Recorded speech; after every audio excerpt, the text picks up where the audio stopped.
Millət, videonu bir dəqiqəlik dayandırıram. İndi sizlərə Azərbaycanda ən güvənli, sərfəli və sürətli elmas vurulması üçün Freshop'u təqdim edəcəm. Yəqin ki, Freshop'u aranızda tanımayan yox. Freshop Azərbaycanda ən güvənli elmas vurulması təqdim edən sayt. Bəli, səhv eşitmədiniz, sayt.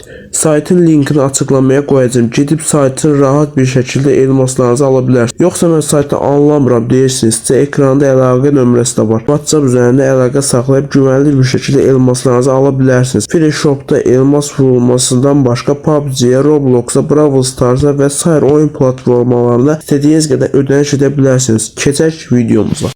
Salam aleykum dostlarım, necəsiniz? Ümidvaram ki, yaxşısınız. Bugünkü videomuz başlıqla gördüyünüz gibi hassasiyet videosudur. Hassasiyet əsasən bütün telefonlarda demək olar ki işləyir və hassasiyet çox gözəl kafa tutur. Bu hassasiyet daha çox SMS oyuncular üçün nömrə 1 deyə bilərəm.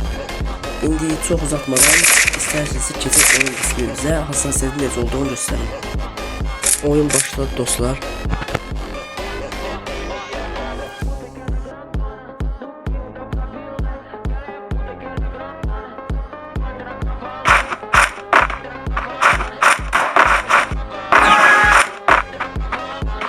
Aha, hanı bu?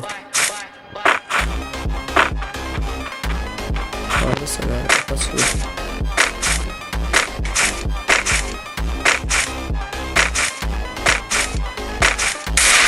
Aha.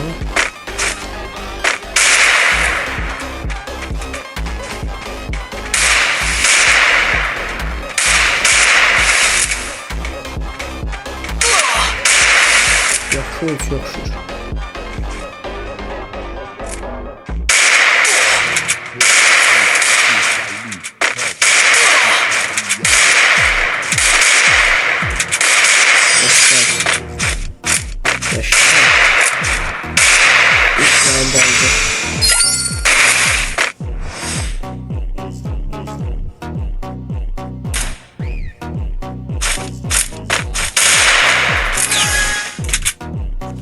Aha, yapacağım.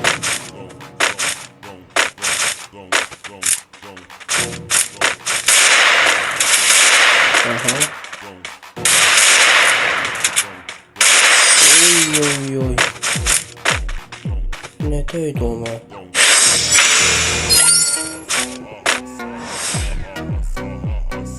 İkinci roundu bile aldı. Geçti 300 roundumuza.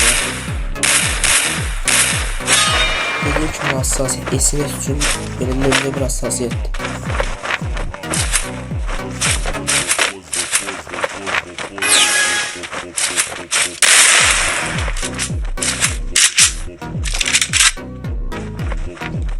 Haydi adamlar salamaz. Saldan çıktı adamlar.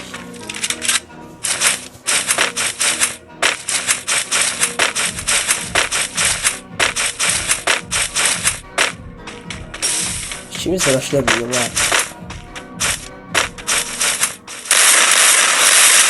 Dostlar. Sana bir de. Sana bir de. Sana bir de başlayabiliyor.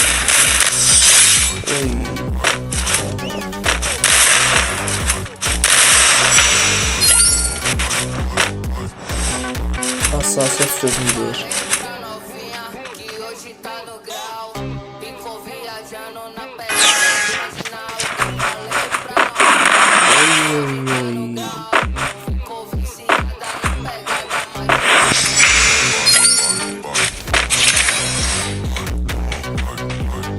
Rakibin şefi bozuldu bence.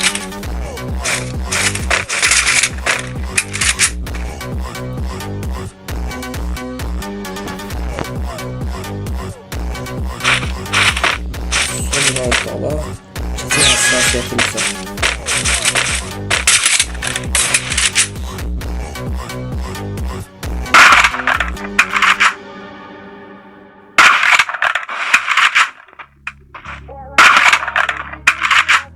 Sonra uzatmada buzu atma.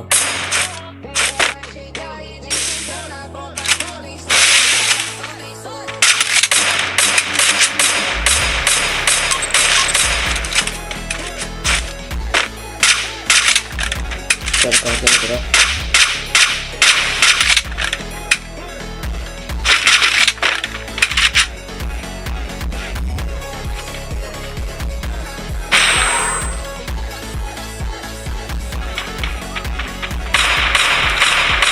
Ne var ya bu?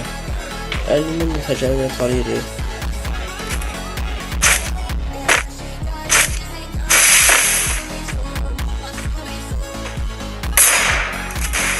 İkimiz de başlayalım ya.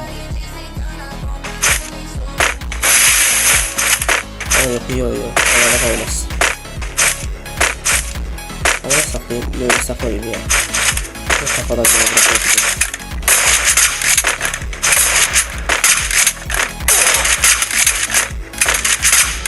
Bu da böyle.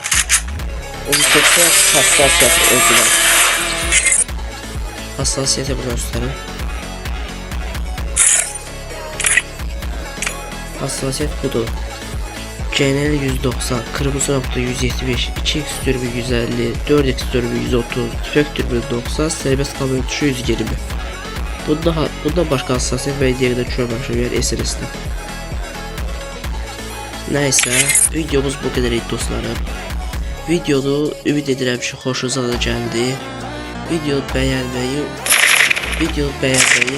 ve yorumlarda sonraki videomuzun da olacağını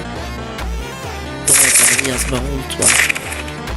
Sağ olun, salamat kalın.